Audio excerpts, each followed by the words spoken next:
On October 26, 2023, Milwaukee police were searching for a missing 5-year-old boy. His name was Prince McCree.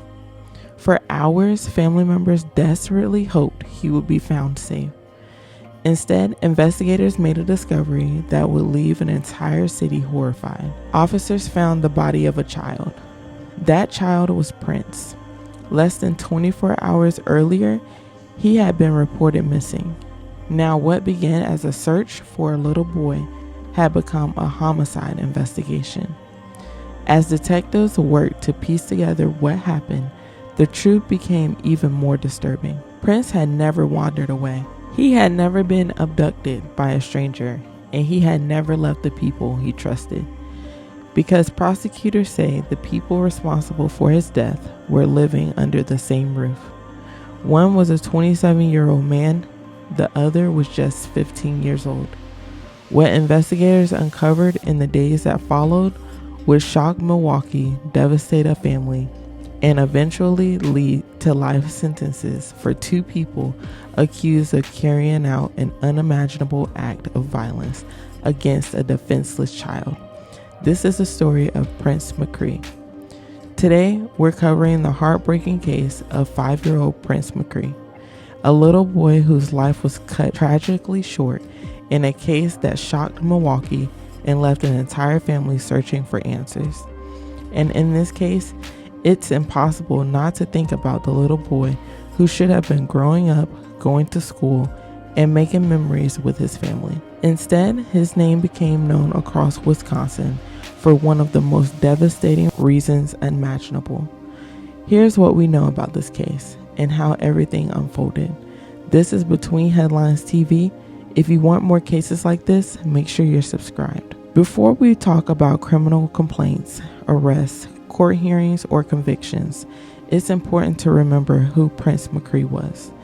Because far too often in cases like this, the victim becomes a headline, a name attached to court documents, a photograph shown during news reports. But Prince was a real child, a little boy who had people who loved him, people who knew his laugh, people who knew his personality, people who expected to see him grow up. His grandmother described him as a child who loved having fun, a child who loved to play games, someone who made friends easily and enjoyed helping others. He was only 5 years old, a kindergartner, the kind of age where every day is filled with curiosity, the kind of age where children still believe the world is a safe place, where scraped knees feel like major injuries, where cartoons and video games can turn an ordinary day into an adventure. Prince lived with his family in a multi-unit home on Milwaukee's west side. The home housed several people, members of different families living under the same roof. Among them was 27-year-old David Pietura and 15-year-old Erik Mendoza. At the time, no one could have imagined that those names would eventually become linked to one of the most disturbing child homicide cases Milwaukee had seen in years. October 25th, 2023 started like what should have been an ordinary day. Prince wasn't feeling well. According to investigators, he had a cough and a sore throat. His mother, Jordan Barger, decided to keep him home from school. It was a simple decision that countless parents make every year. If your child is sick, you let them stay home. You make sure they rest. You check on them throughout the day. Nothing about that morning suggested it would become one of the worst days imaginable. Jordan last saw Prince around 9 that morning. She believed he may have gone downstairs to play video games. For a 5-year-old, that wouldn't have seemed unusual. It was a familiar environment. People he knew were nearby. Nothing appeared out of place. Hours later, around 1 p.m., Jordan left to go to a nearby Clark gas station. One of the people who went with her was Erik Mendoza.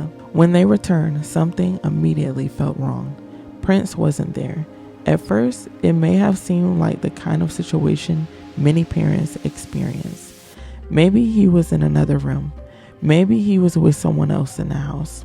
Maybe there was a simple explanation. But as the search continued, concern quickly turned into panic. Prince was nowhere to be found. The family began looking for him.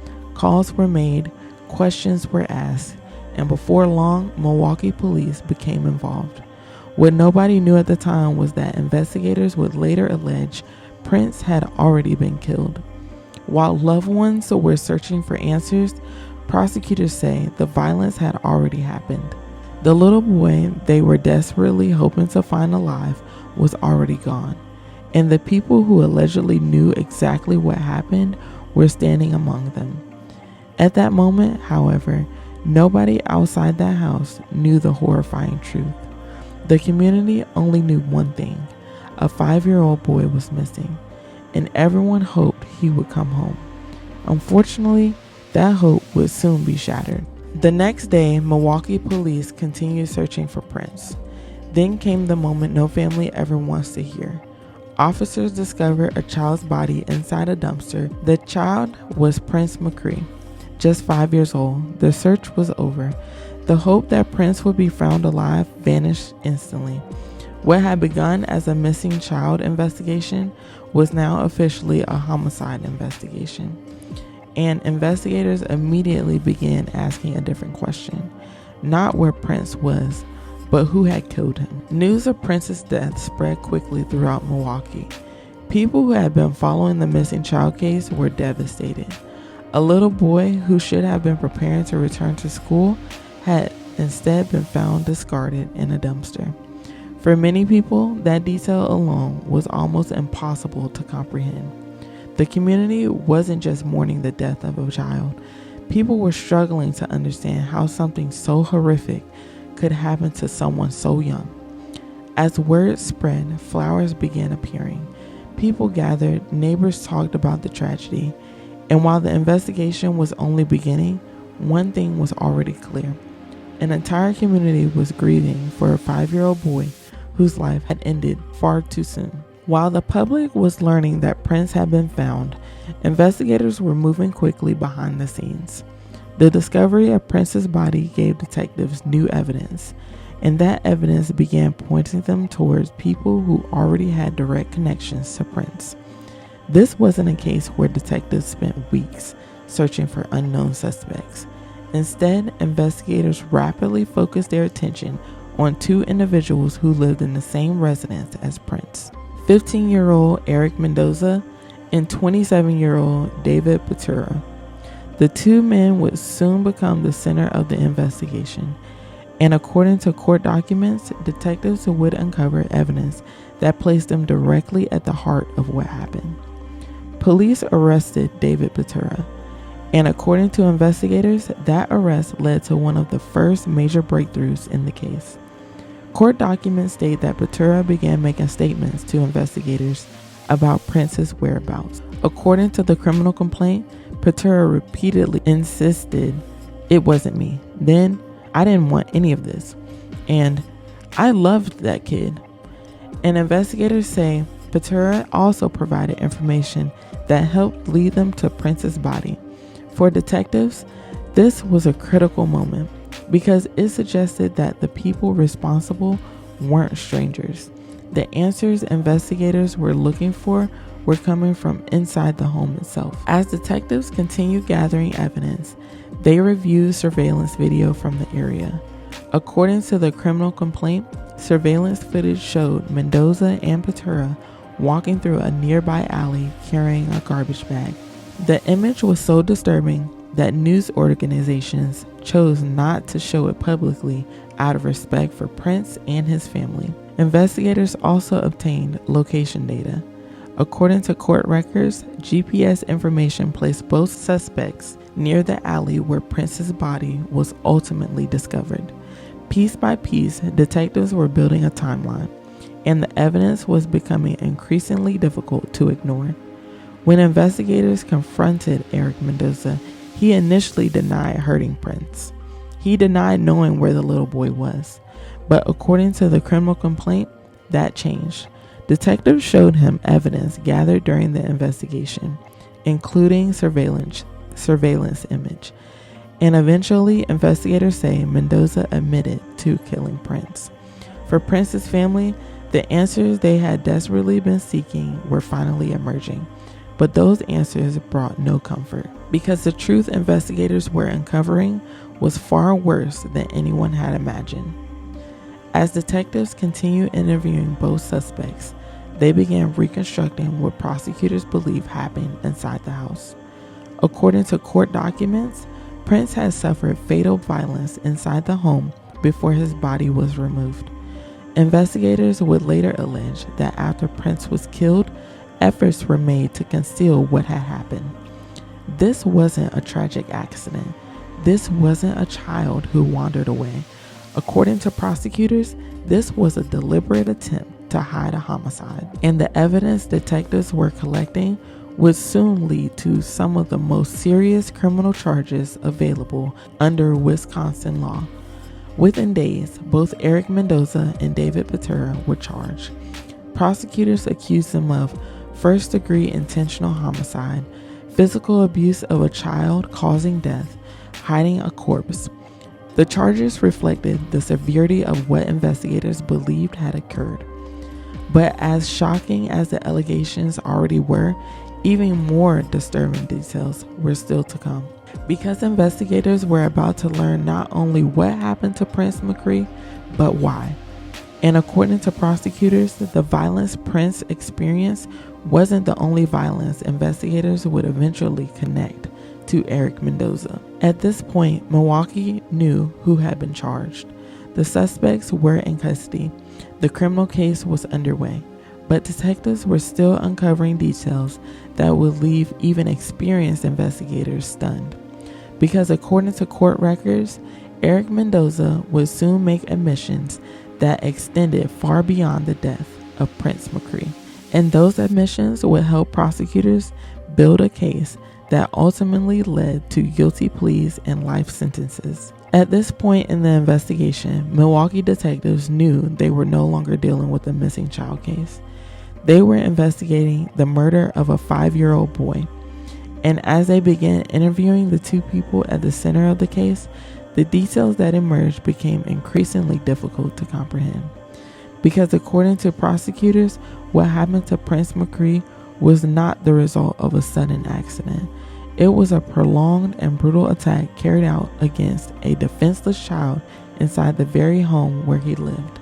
Investigators questioned David Pietura.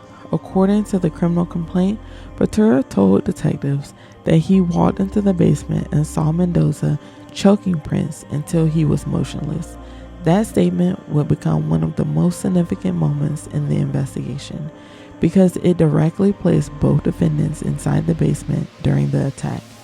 According to investigators, Pietura said that after Prince became motionless, he and Mendoza discussed what to do next. The complaint alleged that Pietura recalled saying, "We gotta clean it up." For prosecutors, that statement wasn't simply about what happened after Prince died. It became part of the state's argument that efforts were made to conceal the crime rather than report it. According to prosecutors, Prince regained consciousness multiple times during the assault. Investigators alleged that each time Prince made noise, the violence continued until he became quiet again. The complaint further alleged that multiple objects were used during the attack, including a golf club, barbells, and a bird bath. Medical investigators later determined that Prince died from blunt force injuries. For Prince's family, these details were devastating. It is one thing to learn that someone you love has died. It's another to learn the extent of the suffering investigators believed they endured beforehand. And for many people following the case, this was the moment the story became almost impossible to process. Prince was 5 years old, a kindergartner, a little boy who should have been protected by every adult around him. Instead, prosecutors alleged he was subjected to unimaginable violence. The violence itself wasn't the only thing investigators were focused on. Detectives also wanted to understand what happened afterward, because according to prosecutors, efforts were made to conceal Prince's death. Investigators say Pietura admitted helping bind Prince's body with duct tape and place it into a garbage bag.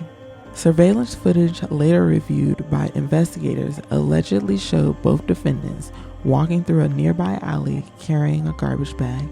GPS data also placed both defendants near the location where Prince's body was ultimately discovered. For prosecutors, this evidence helped establish not only what happened to Prince, but also what happened after his death, and it forms the basis for the charge of hiding a corpse. As if the allegations involving Prince were not disturbing enough, investigators say Erik Mendoza made additional admissions during questioning. According to the criminal complaint, Mendoza told detectives that 2 days before Prince's death, he had stabbed 3 people at random throughout Milwaukee. Investigators say the attacks occurred within a span of roughly 25 minutes on October 23, 2023. The victims included an 18-year-old man, a 14-year-old boy, and a 38-year-old woman. All 3 survived. According to investigators, Mendoza described feeling a rush from stabbing each victim. That revelation stunned the community. What had already been one of Milwaukee's most heartbreaking child homicide cases suddenly appeared connected to additional acts of random violence. And prosecutors would later use those admissions to argue that Mendoza represented a significant danger to the public. While investigators were building their case, Prince's family was trying to process a loss that felt impossible to comprehend. A little boy who had been alive just days earlier was gone, and the details emerging from court documents only made the tragedy harder to accept. Family members spoke publicly about Prince and the impact his death had on everyone who knew him. His uncle, Todd Walker, described Prince as an awesome little dude. He told reporters he didn't deserve it. A life cut young so early. And those words captured exactly why this case resonated with so many people. Because no matter how many court hearings followed, no matter how many charges were filed, no matter how much evidence investigators collected, nothing could change one heartbreaking fact. Prince McCree was only 5 years old. By the end of October 2023, both Erik Mendoza and David Pietura had been charged with first-degree intentional homicide, physical abuse of a child, and hiding a corpse. The evidence appeared overwhelming. The community wanted answers, and Prince's family wanted justice. But before this case could reach sentencing, there would be years of court proceedings, mental health evaluations, plea negotiations, and emotional hearings. And throughout it all, Prince's family made one thing clear. They were going to be there every step of the way. They had to sit through court hearings and listen to prosecutors describe the final hours of a 5-year-old child's life. When Erik Mendoza and David Pietura appeared in court, the allegations against them shocked even seasoned observers. According to prosecutors, Prince had been strangled, beaten, bound, placed into garbage bags, and discarded in a dumpster. The courtroom quickly became filled with emotion because this wasn't simply another homicide case. This victim was 5 years old. Every person sitting in that courtroom understood that. The charges reflected the seriousness of what prosecutors believed happened. One of the most emotional moments in the early stages of the case came from Prince's father. As the court proceedings wrapped up, the grief that had been building since Prince's death finally erupted in open court. Looking directly at Erik Mendoza, Prince's father delivered words that would be repeated throughout coverage of the case. "You did this to my baby. Erik, you broke us." The pain in that statement is difficult to put into words because it wasn't a father talking about a criminal case. It was a father talking about his son, a little boy who should have still been alive, a little boy whose bedroom, toys, and memories were still waiting for him at home. Court officers eventually had to intervene as emotions overwhelmed the room. For many people following the case, it was one of the first moments that truly captured the devastation Prince's family was experiencing, not through legal arguments, not through evidence, but through raw grief. Both defendants were held on substantial cash bonds. The court also prohibited contact between the defendants, Prince's family, and potential witnesses. For prosecutors, the evidence already appears significant. According to court reports, investigators had confessions, surveillance footage, GPS data, witness statements, and physical evidence linking the defendants to the disposal of Prince's body. The investigation moved quickly, but the court process would take much longer, and that became difficult for Prince's family because every delay meant more waiting, more hearings, more reminders of what happened. As the case moved into November, one hearing was postponed because of issues involving legal representation for David Pietura. For families following a criminal case, delays can be incredibly frustrating. The loss doesn't pause, the grief doesn't pause, but the legal system often does.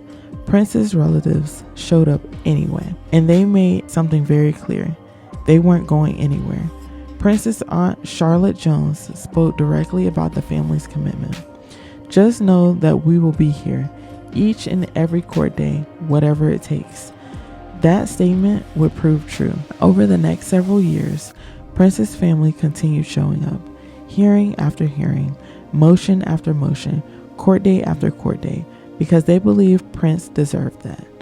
As the case progressed, attention increasingly turned toward Erik Mendoza, not just because of the allegations involving Prince, but because of the admissions investigators say he made during questioning. According to court records, Mendoza admitted involvement in 3 random stabbings that occurred just 2 days before Prince's death. Those admissions raised difficult questions. How had this happened? What was going on in Mendoza's life? Could anyone have seen warning signs? And later, those questions will become even more important when Mendoza's defense team raised issues involving his mental health. The legal battle ahead would no longer focus solely on whether Mendoza committed the crimes. The evidence against him appeared overwhelming. Instead, attention increasingly shifted toward understanding his mental state. As Milwaukee mourned Prince's death, many people began asking another question. Could anything be learned from this tragedy? Could anything be changed? Because one issue continued surfacing. When Prince was reported missing, his case did not qualify as an Amber Alert under Wisconsin's existing rules. At the time, the system required specific criteria, including information about a suspect or suspect vehicle. Prince's disappearance did not meet those requirements. For many people, that realization was deeply troubling. State Senator LaTanya Johnson, who lived near Prince's family, began discussing possible changes to Wisconsin's alert system. Prince's relatives supported those efforts. They believed other families might benefit from broader alerts if a child disappeared under suspicious circumstances. At that moment, nobody knew exactly what those changes would look like, but the idea that would eventually become known as the Prince Act was beginning to take shape. As 2024 arrived, the case entered a slower phase. Court hearings continued, legal motions were filed, trial dates were discussed, mental health evaluations became part of the proceedings. Meanwhile, Prince's family continued living with the reality that their little boy was gone. Birthdays passed, holidays passed, and every milestone served as another reminder of what had been taken from them. The legal system was moving forward, but grief doesn't follow a court schedule. But for Prince's family, the loss remained constant. Eventually, both defendants would make decisions that changed the direction of the case. Instead of taking their chances before a jury, guilty pleas would be entered, and those guilty pleas would ensure that the focus shifted away from proving what happened. The evidence had already done that. Now the focus would become accountability, justice, and determining what punishment fit one of Milwaukee's most heartbreaking crimes. For months, Prince's family continued appearing in court. They sat through legal proceedings knowing that one day they would have to hear the full details of what prosecutors believed happened to Prince. Then came a major development. David Pietura chose not to take his case to trial. Instead, he entered a guilty plea to first-degree intentional homicide. For Prince's family, it meant they would not have to endure a lengthy trial involving one of the two men accused in Prince's death. But a guilty plea doesn't erase grief, and it doesn't answer every question. It simply removes uncertainty about responsibility. Pietura's plea also meant that attention would soon turn towards sentencing, and that hearing would force everyone involved to confront the devastating consequences of what happened to Prince. When David Pietura was sentenced, the punishment reflected the severity of the crime. He received a life sentence after pleading guilty to first-degree intentional homicide. For many people, the sentence felt inevitable. The allegations were among the most disturbing Milwaukee has seen in years. A 5-year-old child had been killed, his body had been concealed, and prosecutors argued that multiple opportunities existed to stop what happened or seek help. Instead, they said, efforts were made to cover it up. The court ultimately agreed that a life sentence was warranted. But even after Pietura's case was resolved, Prince's family still faced another legal battle because Erik Mendoza's case remained unresolved. Unlike Pietura, Erik Mendoza's legal path became more complicated. At the time of Prince's death, Mendoza was just 15 years old, and as the case progressed, his attorneys pursued a defense centered on mental health. Mendoza initially entered a plea of not guilty by reason of mental disease or defect. That decision changed the direction of the case. Now, in addition to reviewing the evidence surrounding Prince's death, the court would also have to consider Mendoza's mental condition. Psychological evaluations were ordered, experts became involved, and the case continued moving through the legal system. For Prince's family, every additional delay meant more waiting, more court dates, more reminders, more time spent reliving the worst experience of their lives. As evaluations continued, Mendoza's defense team argued that he suffered from significant mental health issues. Later court proceedings would include references to severe mental illness, including schizophrenia. The defense's position wasn't necessarily that Prince hadn't been killed. Instead, the focus became Mendoza's mental state at the time of the offense. These were often some of the most complex cases in the criminal justice system because they forced courts to examine difficult questions. Can someone be legally responsible while also suffering from serious mental illness? What role should mental health play in sentencing? How should accountability be balanced against psychiatric diagnosis? Those questions would remain part of the discussion throughout the remainder of the case. But eventually, Mendoza made a decision that changed everything. In February 2026, Erik Mendoza appeared in court and entered guilty pleas. He pleaded guilty to first-degree intentional homicide, hiding a corpse, 3 counts of second-degree reckless endangering safety related to the random stabbings investigators said occurred on October 23, 2023.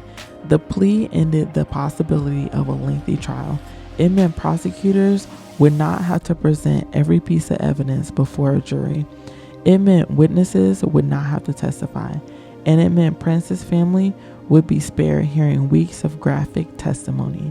At the same time, the guilty plea represented something else, an acknowledgement of legal responsibility. The case would no longer be about proving guilt.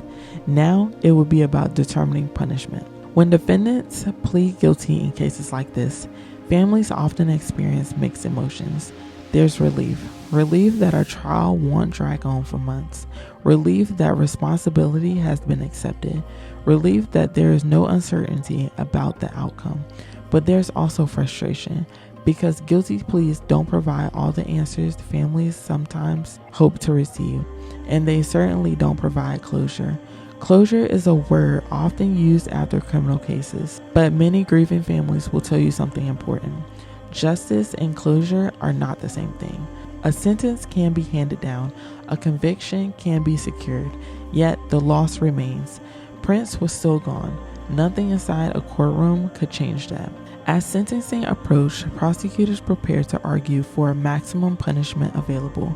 Milwaukee County Assistant District Attorney Matthew Torbenson repeatedly emphasized the seriousness of the crime throughout the proceedings. Meanwhile, defense attorneys prepared to highlight Mendoza's mental health history. The courtroom was set for a difficult hearing. one that would include discussions of Prince's death, Mendoza's mental condition, the random stabbing incidents, the impact on Prince's family, and what punishment justice required. For Prince's loved ones, sentencing would become one of the final opportunities to speak publicly about the little boy they had lost, and their statements would leave a lasting impression on everyone in the courtroom. When sentencing day finally arrived, prosecutors showed evidence that had never been publicly viewed before. Prince's parents faced the men responsible for their son's death. The court heard arguments about punishment, mental illness, accountability, and justice. And then, one by one, Prince's family members stood up and spoke. What they said would become one of the most emotional moments in the entire case. By June 2026, nearly 3 years had passed since Prince McCree's death. 3 years without birthdays, 3 years without hearing his voice, 3 years of court hearings, legal motions, psychological evaluations, and waiting. Now Prince's family was preparing for one final courtroom appearance, sentencing.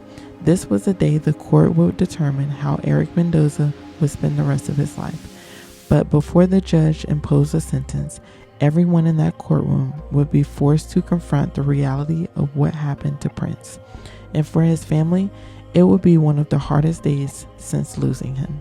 As sentencing began, prosecutors sought to remind the court exactly what kind of case this was, not through speculation, not through emotion, through evidence. According to reporting, prosecutors showed video in court for the first time of police recovering Prince's body. For Prince's family, seeing that evidence was unimaginably painful. No parent should ever have to watch evidence connected to the death of their child. No family should ever have to relive those moments, but sentencing hearings are often designed to confront the full impact of a crime. And in this case, that impact was devastating because the victim wasn't an adult. He wasn't a stranger. He wasn't involved in criminal activity. He was a 5-year-old boy. Assistant District Attorney Matthew Tobinson argued that Mendoza deserved the most severe punishment available. For prosecutors, the facts spoke for themselves. A 5-year-old child had been beaten to death. His body had been hidden, and investigators said the same defendant later admitted to multiple random stabbings that occurred just days earlier. The state argued that the seriousness of those actions demanded a sentence that reflected the harm caused, not only to Prince, but to his family and to the community that had followed the case for years. The defense presented a very different picture. Rather than disputing responsibility, Mendoza's attorneys focused on his mental health. Throughout the proceedings, the defense had repeatedly raised concerns about Mendoza's psychiatric condition. At sentencing, attorney Scott Anderson described Mendoza as a severely mentally ill young man. He told the court he's responsible legally for this, but he's a very troubled, seriously mentally ill person. The defense referenced Mendoza's history of mental illness, including schizophrenia. These arguments weren't intended to excuse what happened. The guilty plea had already established legal responsibility.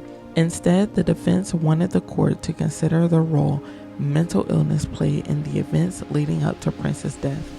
It's one of the most difficult conversations in criminal justice because two things can be true at the same time. A person can suffer from severe mental illness, and they can still be responsible for horrific acts. Ultimately, the judge would have to weigh both realities. Then came one of the most emotional moments of the hearing. Prince's father, Darren McCree, addressed the court. For years, he had attended hearings. For years, he had listened to evidence. For years, he had lived with the grief few parents could ever fully understand. Now, he had an opportunity to speak directly about what Prince's death had done to him. And his words left no doubt about the depth of that pain. Darren told the court, "What I want to say is, I wish this guy would die and burn. No mercy. I wish I could do it with my hands. When he killed my baby, he killed me." Those words weren't carefully crafted. They weren't polished. They weren't intended to be. They were the words of a grieving father. A father whose son would never come home. A father whose future had been permanently altered. And whether people agreed with every word or not, the pain behind them were undeniable. because beneath every criminal case is a family left behind. And this was a father trying to explain what it feels like to lose a child. Prince's mother, Jordan Barger, also spoke after sentencing. She had spent years waiting for this moment, years waiting for accountability, years carrying the unimaginable burden of losing a child. After the sentence was announced, she told reporters, "I'm glad justice got served for my baby. That's all that matters to me." Then she added, "I just hope basically he gets what he deserves in there, because my 5-year-old didn't deserve that." It's difficult to hear those words and not feel the heartbreak behind them, because Jordan wasn't speaking about a legal case. She was speaking about her son, a little boy she had kept home from school because he wasn't feeling well, a little boy she expected to see again, a little boy whose life ended before he ever got the chance to truly begin. After hearing both sides, the court imposed its sentence. Erik Mendoza was sentenced to life in prison for first-degree intentional homicide. The judge ruled that Mendoza would not be eligible for supervised release for 50 years. The remaining sentences for hiding a corpse and the reckless endangerment of charges would run concurrently with the life sentence. For Prince's family, the sentence represented accountability, but accountability isn't the same as healing. A life sentence doesn't bring a child back. It doesn't restore birthdays. It doesn't create new memories. It doesn't erase trauma. It simply acknowledges the seriousness of what happened. And in cases like this, that's often the most the legal system can do. With Mendoza sentenced and Pietura already serving life in prison, the criminal prosecutions were effectively over. The courtroom battle had ended, the verdicts had been entered, the sentences had been imposed, but Prince's story wasn't over, because something unexpected happened during those years. As Milwaukee mourned Prince's death, lawmakers, community members, and Prince's own family began pushing for change. They wanted to make sure that if another child disappeared under suspicious circumstances, family would have more tools available than they did in October 2023. And that effort would eventually become known as the Prince Act, a law designed to ensure that Prince's name would be remembered not only for how he died, but for the change his family fought to create in his memory. It's easy when covering cases like this to focus entirely on the crime, the investigation, the charges, the sentencing, the evidence. But that's not what Prince's family wants people to remember. They want people to remember Prince, the little boy, the child who made people laugh, the child who brightened rooms, the child whose uncle described him as an awesome little dude, the child who should have had decades of life ahead of him. When people hear the name Prince McCree today, many immediately think of the criminal case. But before there was a criminal case, there was a little boy who mattered, a little boy who was loved, and a little boy whose life deserved far more time than he was given. There are some stories that stay with you long after the court hearings end. This is one of them. Not because of the headlines, not because of the legal arguments, not because of the sentences, but because of Prince, 5 years old, a kindergartner, a child who depended on the adults around him to keep him safe. When you step back from all of the court documents and all of the evidence, that is the fact that remains hardest to accept. A little boy's life ended before it truly had the chance to begin, and no matter how much time passes, that reality never becomes easier. Cases like this remind us of why victim-centered storytelling matters, because behind every headline is a person, behind every court case is a family, and behind every criminal investigation is a life that deserves to be remembered. For Prince McCree's family, the legal case may be over, but the memory of Prince lives on. And perhaps that's the most important part of this story. If you want updates as cases like this evolve or when new videos go live, I have linked my email list below. I only send emails when there's new information or meaningful context to share. Subscribe to stay informed, and if you have thoughts about Prince's legacy, the Prince Act, or the impact this case had on Milwaukee, feel free to share your thoughts respectfully in the comments. And if you want to support the channel, you can use the super thanks button below. It genuinely helps support the time and research behind these videos. This is Between Headlines TV. I'll see you in the next one.